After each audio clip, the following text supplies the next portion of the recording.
नमस्कार, daily die news में आपका स्वागत है। आज इस पूरे एनडीएमसी में जो आयोजन हो रहा है उसके कर्ता धर्ता हमारे साथ हैं सोमेन कोहले जी। आइए उन्हीं से जानते हैं आखिर इसके पीछे जो वो विचार लेके चल रहे हैं वो क्या है।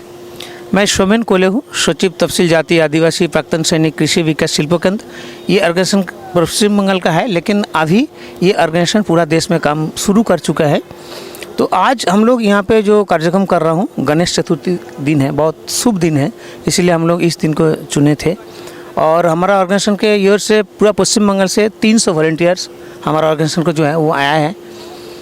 इसका मकसद यही है कि हम लोग इससे पहले स्टेट लेवल तक प्रोग्राम किए थे, आज दिल्ली में कर रहा हूँ, मतलब नेशनल लेवल पे इसीलिए कर रहा हूँ कि पूरा देश में आज के डेट के बाद सभी जगह पे इसको मैसेज चला जाएगा कि ये तफसील जाति आदिवासी प्राक्तन सैनिक कृषि विकास शिल्प केंद्र ना केवल पश्चिम बंगाल में, उसका पश्चिम बंगाल का साथ साथ पूरा देश में काम करेगा। खास करके असम में तो हम लोगों का ऑर्गेनाइजेशन की वजह से काम शुरू हो चुका है। नॉर्थ ईस्ट में भी पूरा ही हम लोग कोशिश करेंगे 2-3 महीने के अंदर अलग स्टेट में हम लोग काम शुरू करेंगे। उसके साथ साथ उड़ीसा, बिहार और झारखंड स्टेट में हम लोग काम कर शुरू करेंगे। इस ऑर्गेनाइजेशन के साथ 6500 एम्प्लॉइज जुड़े हुए हैं, जो पश्चिम बंगाल में 18 जिला में 204 प्रखंड में काम करता है। जो ऑर्गेनाइजेशन के साथ जुड़े हुए हैं लास्ट 37 वर्ष से पिछले वर्ग के लिए हम लोग काम करता है। तो 6500 जो वॉलंटियर्स यहाँ पे वॉलंटियर श्रम दे रहा था, आज के डेट में उसका जो मकसद था लाइफ बनना, रोटी रोजी को जाएगा, वो कंप्लीट हो चुका है।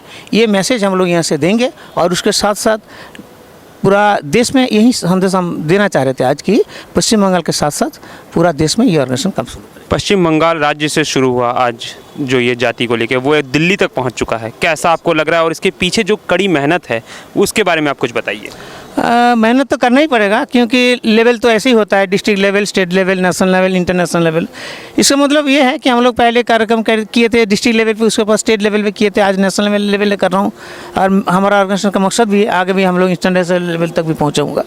मकसद एक ही है कि ऑर्गेनाइजेशन के साथ जो जुड़े हुए हैं इसका भी बहुत अच्छी खासा जो पोजीशन है वो मिलना, और उसके साथ साथ पूरा देश में इस ऑर्गेनाइजेशन का नाम को रोशनाई करना। ये दोनों कौन-कौन से अभियान अभी आपके कौन से अभियान आगे आने वाले हैं और क्या उद्देश्य और जो चीज़ों का, जैसा आप अभी बोल रहे हैं कि हमें नॉर्थ ईस्ट की तरफ निकलना है, तो और क्या आपके मन में अभी आगे भविष्य को लेके है? भविष्य लेके यही है कि अभी पूरा देश का भी फोकस भी ऐसा ही है कि पूरा नॉर्थ ईस्ट को आगे बढ़ाने के लिए। वैसे ही हमारा ऑर्गेनाइजेशन के ईयर से भी हम लोग डिसीजन लिए थे, मीटिंग भी किए थे कि नॉर्थ ईस्ट का जो स्टेट है उसी स्टेट को लेकर हम लोग भी आगे बढ़ेंगे। और गवर्नमेंट का जो योजना है, जो हम लोग काम करता है अभी, केंद्रीय सरकार का योजना है बेटी बचाओ बेटी पढ़ाओ, स्वच्छ भारत अभियान, कौशल भारत अभियान, ये सबको हम लोग ऑर्गेनाइजेशन को ईयर से, और स्टेट गवर्नमेंट का जो योजना है खास करके कन्याश्री है, सेव लाइफ सेव लाइफ, निर्मल बांग्ला अभियान है, ये सब प्रोग्राम को लेके हम लोग एकदम आदमी लोगों तक पहुंचा देता है। क्योंकि गवर्नमेंट का आज के डेट में भी ऐसा बहुत सारी कार्यक्रम है, योजना है जो आदमी लोगों तक पहुंच पाया नहीं। हम लोग बीच में सेतु बन के, गवर्नमेंट और आदमी को बीच में सेतु बन के हम लोग इस ऑर्गेनाइजेशन को काम ऑर्गेनाइजेशन के से पूरा ही पहुंचा देता हूं।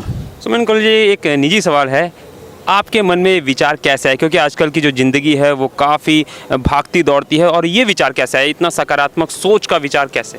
सकारात्मक सोच इसीलिए कि मैं एकदम पूरा इंटर जगह का मैंने बसवास किए थे। हमारा जो जीवन है एकदम ग्रामीण जगह पे है। तो हम देखे थे कि जब मैं पढ़ाई लिखाई करते थे, जब मैं स्कूल जाते थे, उसके बाद कॉलेज में गए थे, कि बहुत किसानों हैं जो आंखों के सामने देखे थे, तड़पने के लिए देखे थे।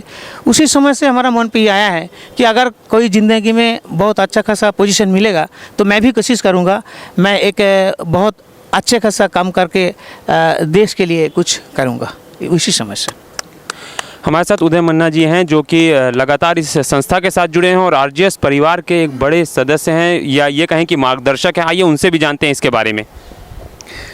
सबसे पहले तो जय हिंद डेली डायरी के सभी दर्शकों को।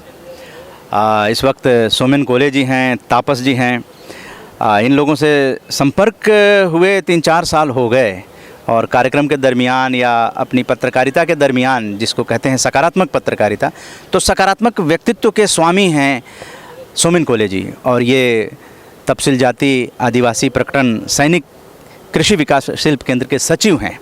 तो इनके नेतृत्व में ही संस्था पश्चिम बंगाल में बहुत अच्छा काम कर रही थी। जब 3-4 साल पहले हम लोग जुड़े, रामजानकी संस्थान के कार्यक्रम में भी आए थे, और ये न केवल अकेले आए थे, बल्कि सबसे बड़ी जो सकारात्मकता इनके अंदर है कि उस कार्यक्रम में ये पूरे परिवार के साथ आए थे। इनके बेटा भी आए थे, बेटी आई थी, धर्मपत्नी आई थी और हमारे परिवार के भी लोग आए थे। सब लोगों ने देखा। उसके बाद हम लोगों ने पिछले साल पत्रकारों की फैमिली के साथ सम्मानित करने का निर्णय किया, जिसमें TJAPS कृषि विकास शिल्प केंद्र का योगदान भी रहा है। तो ये सकारात्मकता जो है ज़िंदगी में लोगों को आगे बढ़ाती है। तो पूरे देश में सकारात्मक पत्रकारिता का, सकारात्मक सोच का, सकारात्मक भारत का अभियान हम लोग साथ मिलकर ही लगभग साल भर से पूरे भारत में चला रहे हैं। तो ये संस्था तरह तरह के जो कार्य कर रही है वो उससे पूरे देश में आवाज़ बन रही है। पश्चिम बंगाल से अब ये दिल्ली में कार्यालय भी है इनका।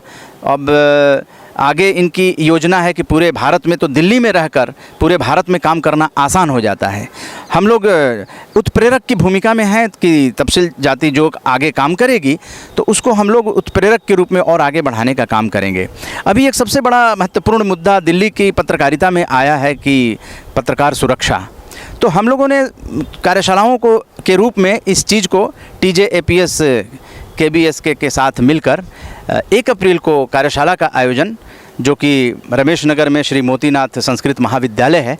और सबसे बड़ी बात है कि दिल्ली की जनता को हम लोग एक चीज़ पर्यटन स्थल के रूप में बताना चाहेंगे। उसको हम लोगों ने खोजा है कि वहाँ पे रावलपिंडी से एक स्वतंत्रता सेनानी आकर शहीद स्मारक बनाए हैं और वहाँ पर एक ऐसा पवित्र कलश है जिसमें सारे क्रांतिकारी स्थलों की मिट्टी रखी हुई है। उस पवित्र भूमि पर हम लोग 1 अप्रैल को कार्यशाला, जिसको फुल डे या मूर्ख दिवस के रूप में लोग मनाते हैं, लेकिन हम लोग चूँकि सकारात्मक हैं, सकारात्मक लोगों का काम है कि किसी को मूर्ख मत बनाओ। रास्ता दिखा सकते हो तो दिखाओ, अगर कोई गिरा हुआ है तो उसको उठाने का काम कर सकते हो तो करो, किसी पे हंसो मत। कोई गिरा हुआ है तो उसको उठा लो, उस पे हंसो मत।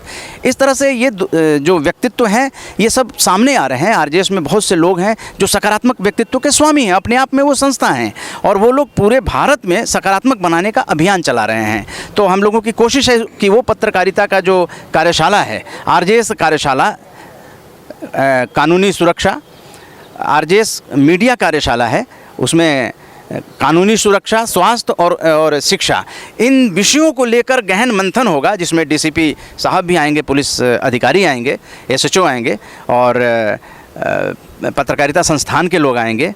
वीणा हाडा जी जो आस्था चैनल की डायरेक्टर हैं इंस्टीट्यूट की, तो वो आएंगे। साधना चैनल की जो इंस्टीट्यूट की डायरेक्टर हैं वीणा हाडा जी आएंगे। दूरदर्शन से मणिकांत ठाकुर जी आएंगे जो सहायक निदेशक हैं DD न्यूज़ के। और इसके अलावा RS TV से आएंगे अरविंद कुमार सिंह, बहुत बड़ा नाम है सकारात्मक पत्रकारिता में। और इसके अलावा भी डॉक्टर अंकित ओम, जो कि आजकल डॉक्टर्स की जो समस्या है उसको लेकर काफ़ी कुछ ये हैं।